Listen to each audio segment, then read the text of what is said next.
En la sección de hoy vamos a mirar brevemente la crucifixión de Cristo. Estamos todos familiarizados con la declaración de Pablo de que él estaba determinado de no saber nada sino solamente a Cristo y a este crucificado. Por supuesto, ese fue un ejemplo de una hipérbole apostólica, porque Pablo también sabía considerablemente más y escribió en muchos otros temas, además de esto de la cruz de Cristo. Pero lo que Pablo estaba diciendo en ese comentario es que en la crucifixión nosotros llegamos al clímax de la obra de Cristo, el acme, al pináculo, al punto más alto del mensaje, de la misión que fue enviado a cumplir. Ahora bien, de haber sido testigos de la crucifixión en el Viernes Santo, creo que es muy dudoso que nos hubiéramos dado cuenta de que estábamos viendo un hecho de significado cósmico, de que estábamos viendo una expiación donde la gente se reunía en el Gólgota con diferentes perspectivas. Por ejemplo, el punto de vista de Caifás, la ejecución de Jesús fue un acto político para quitarse a los romanos de encima del Sanedrín judío.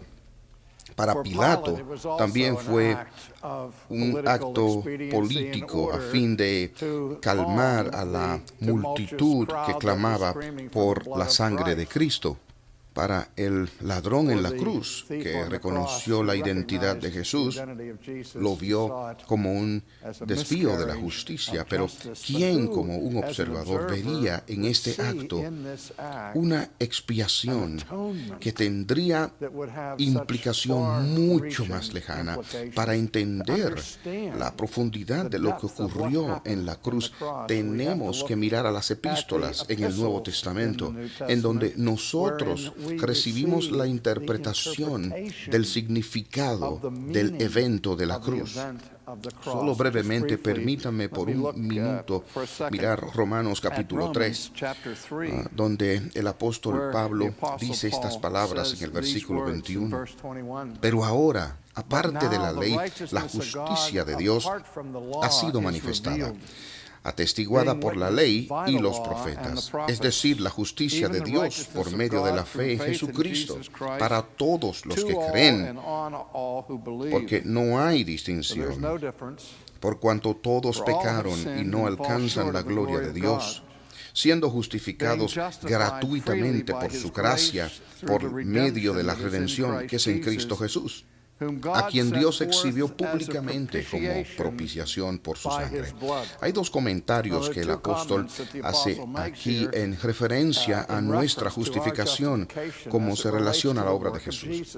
Una es la referencia a la palabra redención, que vamos a ver más de cerca en un momento, y lo que él dice inicialmente es la referencia al acto de la propiciación, que en Jesús, en su muerte, al derramar su sangre, había un acto de propiciación. ¿Y qué significa esto?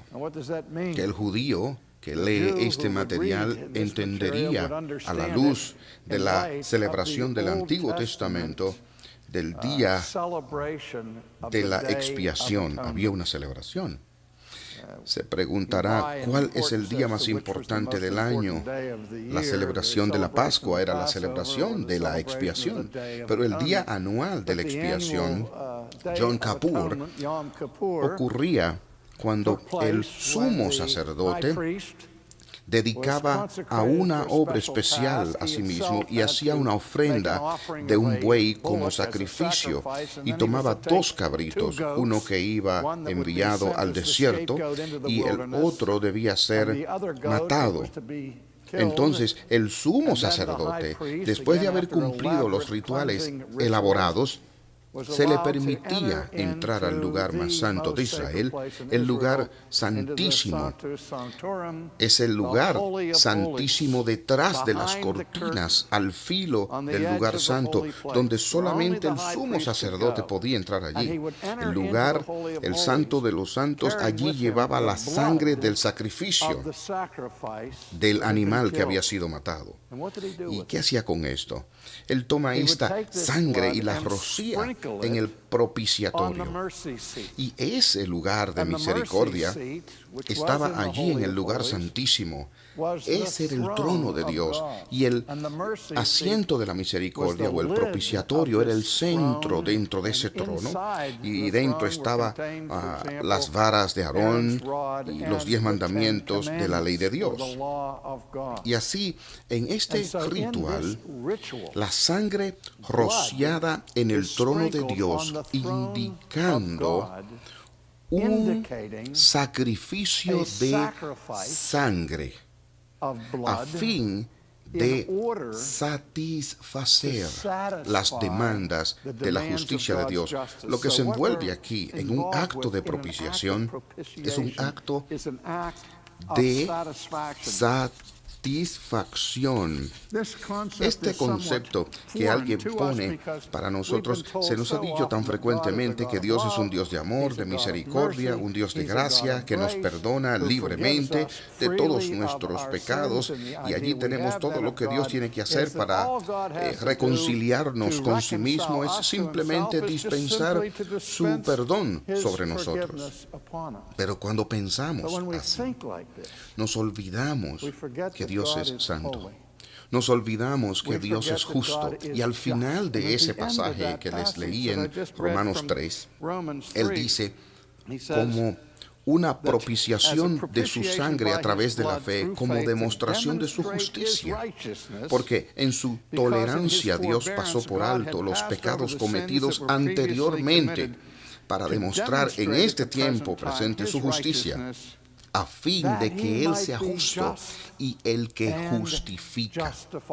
Así que cuando Dios justifica a su pueblo, Él lo hace no solo por un acto unilateral de perdón, porque hacer eso sin satisfacción, sin expiación, sin propiciación, sería una violación completa de su propia justicia. Dios no cierra sus ojos ante el pecado. Dios no pasará simplemente por alto esto sin llevar a cabo un castigo. Así que en todo el ritual elaborado del día de la expiación, vemos el simbolismo del sacrificio de sangre que había sido dado para propiciar la ira de Dios, para satisfacer su justicia. Ahora, cuando venimos al Nuevo Testamento, leemos el libro de Hebreos, y este libro nos recuerda que la sangre de los toros y los cabritos no puede ser una expiación por nuestros pecados. Son simplemente todas estas cosas elaboradas de matar los cabritos y ponerlos en el propiciatorio. Eso no va a salvar a nadie de sus pecados, porque no hay un valor inherente, intrínseco en la sangre de un cabrito para poder efectuar una propiciación. Entonces, ¿cómo los pecados de la gente eran perdonados en el Antiguo Testamento? No sobre la base de la sangre de un cabrito, sino sobre la base de la sangre de Cristo, que todavía habría de venir. Todas estas observaciones y rituales en el tabernáculo, en el templo, estaban señalando más allá de ellos mismos a la realidad futura que vendría. Esa sí satisfaría las demandas de la justicia de Dios y su justicia. También mencioné en este texto que Cristo fue enviado para traer redención. Y este concepto de redención es también unido a toda la obra de Cristo en la cruz. La redención tiene que ver con redimir algo. Tenemos la experiencia en nuestra historia pasada en América de haber tenido en supermercados y otras tiendas donde se daban estampas de descuento, donde simplemente un cliente pasaba en los últimos años, pero debía ser que en cada plaza o tienda había una tienda o un centro de redención y allí había todo tipo de electrodomésticos, herramientas, bicicletas y por ciertas estampas o cierta cantidad que uno ahorraba, podía cambiar esas estampas por un objeto real de uso que uno podía usar así las estampas. Usted redimía las estampas y para comprar aquello realmente que usted quería. Y esto es lo que está sucediendo aquí con la redención. La redención es un acto de compra, es un acto económico. Eso es lo que era. Y Jesús en la cruz está comprando algo. Él está comprando a alguien al redimirle o al pagar el precio de la redención. Otra vez en el Antiguo Testamento usted tiene la situación donde la gente no podía pagar sus deudas y ellos podían darse a sí mismos al que le debían y entregarse en servicios hasta que la deuda era pagada. Y si un hombre, por ejemplo, venía a ser un sirviente endeudado que tenía que trabajar por 5 a 7 años y el pago había sido cumplido, si mientras estaba en ese servicio se casaba con una mujer, al concluir el servicio, él entonces debía ser declarado libre, pero la mujer no, porque a fin de proteger a la mujer de estar casada con una persona insolvente, quien en primer lugar no podía atender sus propios asuntos, ni hablar cómo podía cuidar a una mujer y a un hijo. La mujer con los hijos debían permanecer hasta que al menos que el siervo libre pagara el precio de la novia para redimir a su novia. Y cuando él pagara ese dinero, su novia sería liberada. Esta imagen también está allí en el Antiguo Testamento, cuando Jesús compra a su novia que estaba en esclavitud, que estaba en servidumbre del mundo y la carne y el diablo. Por eso es que Pablo le dice a sus lectores: no sois vuestros, han sido comprados con un precio, han sido comprados y el precio fue la sangre de Cristo. O podríamos decir que la vida de Cristo, porque en la categoría judía la vida estaba en la sangre y la razón por la que se requería la sangre no era simplemente hacerle un rasguño al animal y sacarle un poco de sangre y decir que con eso se resolvía el sacrificio. No, la sangre era demandada porque la vida era requerida en pago por el pecado, porque en el principio el castigo por todos los pecados era la vida.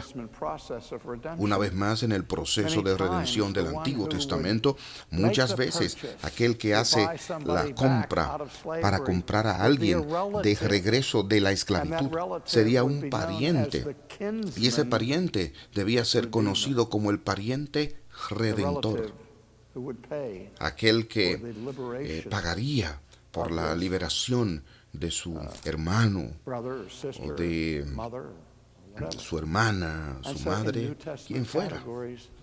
Así que en la categoría del Nuevo Testamento, Jesús es el supremo pariente, redentor, y el que hace ese pago por ese precio en la cruz. Si miramos nosotros también a la carta de Pablo a los Gálatas, en el capítulo 3 de la carta a los Gálatas, vemos una declaración impresionante, donde Pablo escribe en el capítulo 3 estas palabras: porque todos los que son de las obras de la ley están bajo maldición.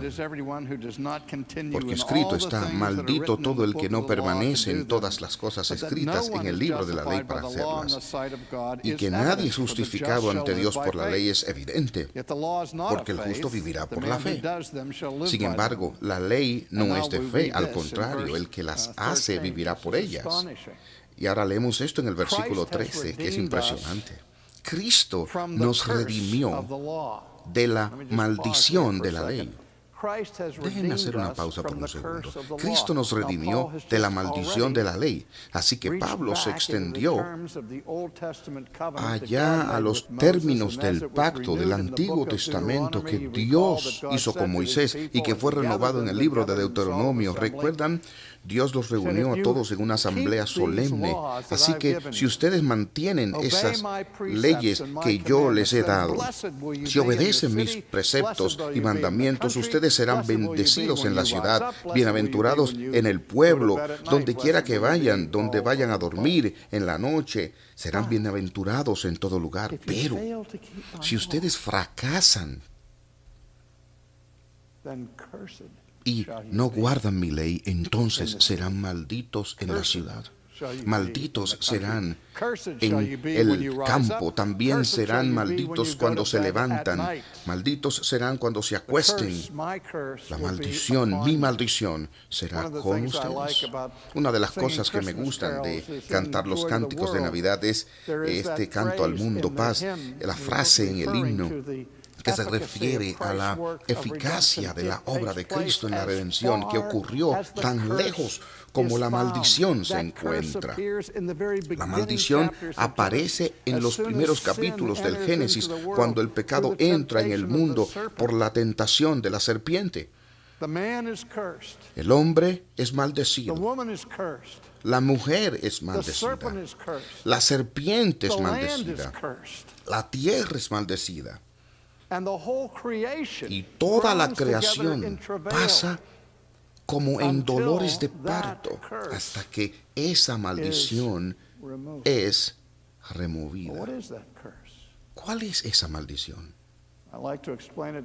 Me gusta explicarla en estos términos.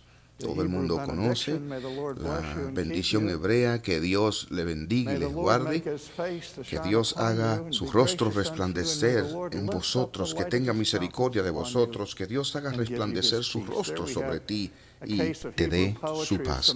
Aquí tenemos el caso de poesía hebrea con un sinónimo paralelo, donde cada oración significa lo mismo. Así que para el judío, que el Señor te bendiga significa lo mismo: que el Señor haga su rostro resplandecer sobre ti.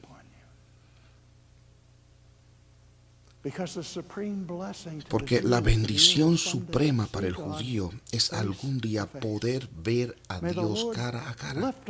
Que el Señor haga resplandecer su rostro sobre ti. Levante lo radiante de su rostro, descienda sobre ti y que te dé su paz. Ese es el supremo sentir de bendición. La bendición es la antítesis, es el polo opuesto de la maldición. ¿Qué significa ser maldecido de Dios? En lugar de decir que el Señor te bendiga y te guarde, que se diga que el Señor te maldiga y te abandone. En lugar de decir que el Señor haga resplandecer su rostro sobre ti, que te dé la espalda y que te traiga solamente juicio. Que Dios voltee su rostro de ti y remueva la paz de tu vida. Pablo sigue diciendo, usando estas categorías de bendición y maldición.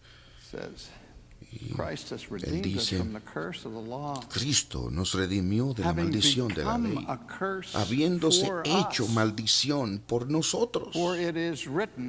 Porque escrito está, maldito todo el que cuelga de un madero.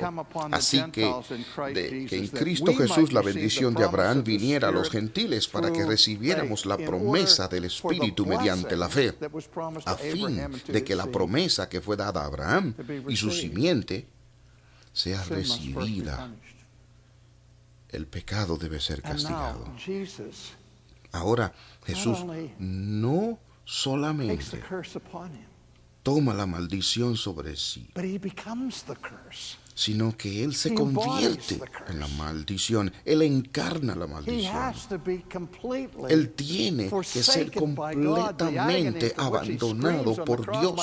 my La God, agonía why hast thou que Él forsaken dice me?" en la happened cruz, when Dios God mío, turned the Dios lights mío, out. ¿por The qué me Father has turned his abandonado? back Ocurre cuando el Padre le da on la Jesus. espalda. Once Jesus had all of our En ese sins momento en que imputed to Jesús him, tenía todos he was nuestros the most pecados loathsome imputados sight sobre ever in the Él, universe. Él era el más And God is too menospreciado holy en el as to even to universo, look at y sin, Dios and es muy so santo para ni aún turned his mirar el pecado. Así que le dio la espalda that he might be cursed, para que Él sea maldecido, that we may not be cursed, que nosotros no And seamos instead, maldecidos, we may y be en lugar de esto seamos Thanks be to bendecidos. God. Gracias Cursing sean dadas a Christ Dios de que la Not maldición de last for Cristo eternity, no duró por toda la but only for a eternidad. season there. Fue simplemente un Golgotha. tiempo allí I've en said el this many Gólgota. times that when Ustedes people talk about the saben, y crucifixion, digo they esto tantas go on and veces, on que about cuando the la gente physical pain habla de la endured by crucifixión y somebody who vuelven was otra vez sobre el subjected to dolor the físico nails, sometido a the alguien bajo thorns, los and the spear in clavos the side. y las I espinas wonder y la if lanza Jesus en el felt costado. those things. Yo me Thousands pregunto of si people Jesús who aún died sintió like esas that, but cosas. only one Hubo miles de personas received que the murieron fullness así, of the pero curse of solo God uno in the middle recibió of his crucifixion. la plenitud de la maldición de Dios en medio de la crucifixión. And finally, Y finalmente, antes Before he gave up the de ghost, que diera su espíritu, Él he dijo, said, "Tetelestai." Tetelestai, consumado es.